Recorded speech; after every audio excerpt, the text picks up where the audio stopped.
સાધન સહાય વિતરણ કેમ્પ યોજાયો। 560 જેટલા દિવ્યાંગ લાભાર્થીઓને ₹91.93 લાખથી વધુ રકમની સહાય વિતરણ કરાઈ। મહીસાગર જિલ્લાના ડોક્ટર બાબા સાહેબ આંબેડકર ભવન મોટા સોનાલા ખાતે દિવ્યાંગ લાભાર્થીઓને પંચમહાલ સાંસદ રાજપાલસિંહ જાદવ, જિલ્લા પંચાયત પ્રમુખ બાબુભાઈ પટેલ, મહીસાગર કલેક્ટર નેહા કુમારી, જિલ્લા વિકાસ અધિકારી CL પટેલ સહિત મહાનુભાવોના હસ્તે સહાય વિતરણ કરવામાં આવી હતી।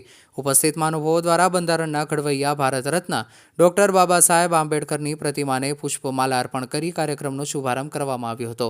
ભારત સરકારના સામાજિક ન્યાય અને અધિકારિતા મંત્રાલય નવી દિલ્હી હસ્તકના દિવ્યાંગજન સશક્તિકરણ વિભાગની એડીપ યોજના હેઠળ ભારતીય કૃત્રિમ અંગ નિર્માણ નિગમ ઉજ્જૈન, સામાજિક અને અધિકારિતા વિભાગ ગાંધીનગર અને મહીસાગર જિલ્લા વહીવટીતંત્રના સંયુક્ત ઉપક્રમે દિવ્યાંગ વ્યક્તિઓને દિવ્યાંગતામાં રાહત થાય તેવા સાધનોના વિતરણ કાર્યક્રમનું આયોજન કરવામાં આવ્યું હતું, જેમાં 560 જેટલા દિવ્યાંગ લાભાર્થીઓને ₹91.93 લાખથી વધુ રકમના ખર્ચે મહાનુભાવોના હસ્તે સહાય વિતરણ કરાવવામાં આવી હતી।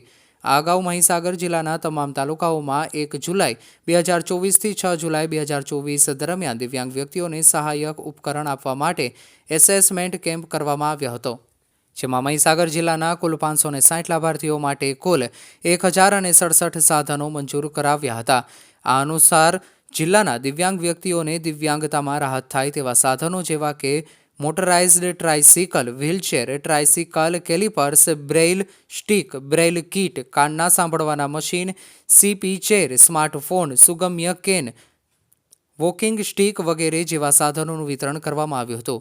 આ કાર્યક્રમમાં ઉજ્જૈન એલિમ્કો ડેપ્યુટી મેનેજર બંસીલાલ સાકેત દ્વારા સ્વાગત પ્રવચન અને જિલ્લા સમાજ સુરક્ષા અધિકારી ભાર્ગવી નીનામાએ આભાર વિધિ કરી હતી। આ પ્રસંગે મોટી સંખ્યામાં દિવ્યાંગ લાભાર્થીઓ ઉપસ્થિત રહ્યા હતા।